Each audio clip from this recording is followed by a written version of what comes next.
सूचना प्राप्त हुई कि उन्हें एक ईमेल प्राप्त हुआ है जिसमें कोर्ट को आरडीएक्स से उड़ाने की धमकी मिली है। मेल में कोर्ट परिसर को आरडीएक्स से उड़ाने की पनोरमा ग्रुप, जो सोचता है वो करता है। आपके अपने सपनों का आशियाना। नमस्कार, न्यूज़ फॉर नेशन देख रहे हैं आप। मैं हूं अनिल।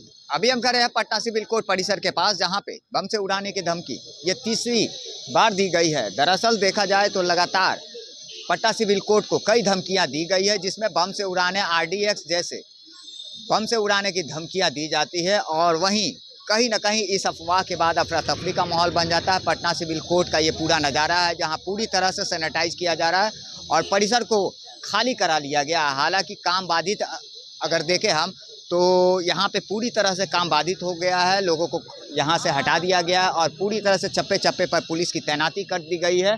ऐसे में ये बड़ा सवाल उठता है कि लगातार जो है पटना सिविल कोर्ट को आखिर मेल के जरिए कौन वो शख्स है जो कि धमकियाँ दे रहा है। और वहीं पटना सिविल कोर्ट में मिली धमकी के बाद अफरा तफरी का माहौल बन जा रहा है।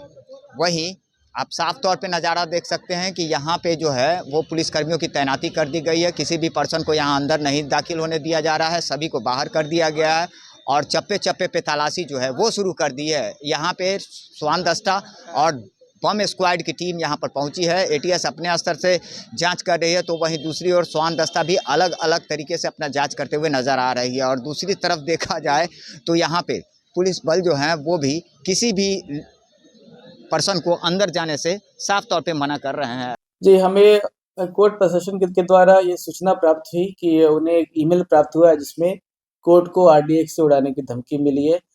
सूचना मिलने के साथ ही जितने भी यहाँ पे कोर्ट के परिसर है, सिटी कोर्ट हो गया, मसौड़ी कोर्ट हो गया, सदर कोर्ट हो गया, सभी के परिसर को खाली कराते हुए ये परिसर की जांच बॉम्ब स्क्वाड और डॉग स्क्वाड के द्वारा कराई जा रही है। अभी तक कोई भी संदिग्ध वस्तु प्राप्त नहीं हुआ है, अभी जांच चल रही है।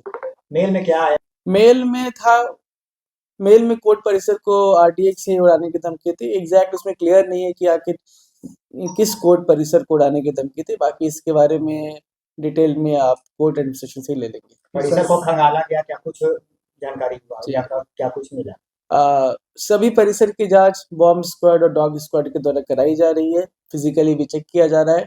अभी तक कोई भी संदिग्ध वस्तु कहीं से नहीं मिला है, अभी जांच चल रही है। फेक कॉल है क्या सर? ये जांच पूरी होने के बाद स्पष्ट हो जाएगी, बट प्राइमा फेसी लग रहा है कि ऐसी कोई बात नहीं है। पर हम प्रिकॉशन बरतते हुए जो भी एसओपी है, एसओपी का पालन करते हुए सभी परिसर की जांच करा रहे हैं। इसमें मेल किया पता चला?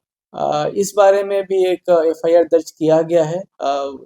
टेक्निकल इन्वेस्टिगेशन के बाद क्लियर होगा कि आखिर किस आईपी एड्रेस से ईमेल आया। किसी आतंकी संगठन का ये मेल भेजा गया है सर? हो सकता है, या फिर ये होक्स ईमेल भी हो सकता है। ये जांच के बाद ही क्लियर होगा। सुरक्षा बढ़ाई जाएगी? जी, निश्चित रूप से सुरक्षा पहले से मजबूत है, इसे और स्ट्रेंथन किया जाएगा। घूमकर सब समीक्षा किया जाएगा आपके जी द्वारा? बिल्कुल बिल्कुल। तो जाहिर सी बात है, आपने सुना, पटना पूर्व एसपी ने साफ तौर पे बताया है कि कई न्यायालय परिसरों को बम से उड़ाने की धमकी एक मेल के जरिए दी गई है, जिसके बाद एहतियातन यहाँ की सुरक्षा बढ़ा दी गई है। वहीं साथ ही साथ एटीएस और स्वान दस्ते को बुलाकर पूरे परिसर को सैनिटाइज करने का काम भी किया जा रहा है। ऐसे में मेल जो भेजा गया है उस पर एक एफआईआर भी दर्ज किया गया और इस पूरे मामले की तहकीकात आईटी विभाग के द्वारा कराई जा रही है। फिलहाल जो भी नतीजे निकलकर सामने आएंगे वो जांच के बाद ही पता चल पाएगा। फिलहाल इस पूरे मामले को देखा जाए तो लगभग न्यायालय परिसरों को जो बम से उड़ाने की धमकी है वो 3 से 4 बार दे दी गई है। ऐसे में कहीं ना कहीं ये बड़ा सवाल उठ रहा है कि आखिरकार वो मेल कहां से आ रहा है और कौन वो शख्स है जो मेल के जरिए कहीं ना कहीं ये अफवाह फैलाने का काम कर रहे हैं। हालांकि उसको पकड़ने की पूरी जुगत जो है वो अब पटना पुलिस और बिहार पुलिस की ओर से की जा रही है। लगातार हमारी छोटी बड़ी खबरों से अपडेट रहने के लिए देखते रहें न्यूज़ फॉर नेशन।